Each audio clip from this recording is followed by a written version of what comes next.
All right, since you know many of us eat 3 meals a day, you knew there would be more rules around meals, and there certainly are. So the general rule, as I mentioned previously, is that meals are 50% deductible. Again, for 21 and 2022, meals that were provided by restaurants were 100% deductible. That was like a post-COVID benefit given to restaurants.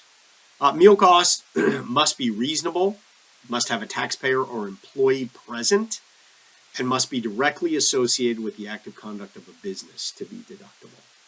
Celebratory meals, things like office parties and holiday parties, those are deductible at 100%. So directly related means it involves an active discussion aimed at obtaining immediate revenues or occurs in a clear business setting. Associated with means it must directly precede or follow a bona fide business discussion. So a clear business purpose for the expenditure, such as to get new business or encourage the continuation of existing business, sends a strong signal that this was associated or directly related to a business.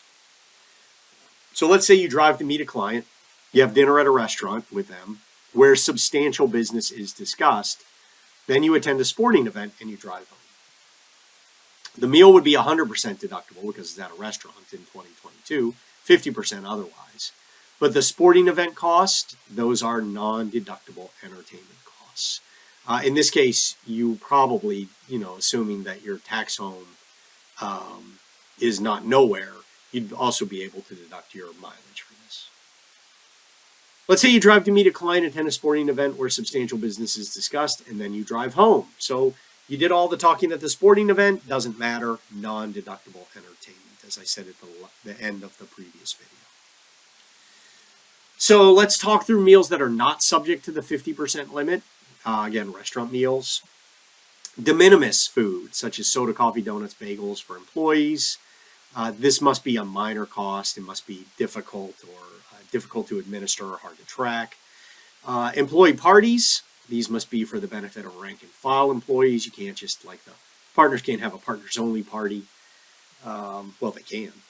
Items provided to the public, such as samples, giveaways, or items in the lobby. Those are not subject to the 50% limit. And meals on the employer's premises. But you must have a valid reason, and it must be for the employer's convenience. Now, those are currently only 50% deductible by the employer.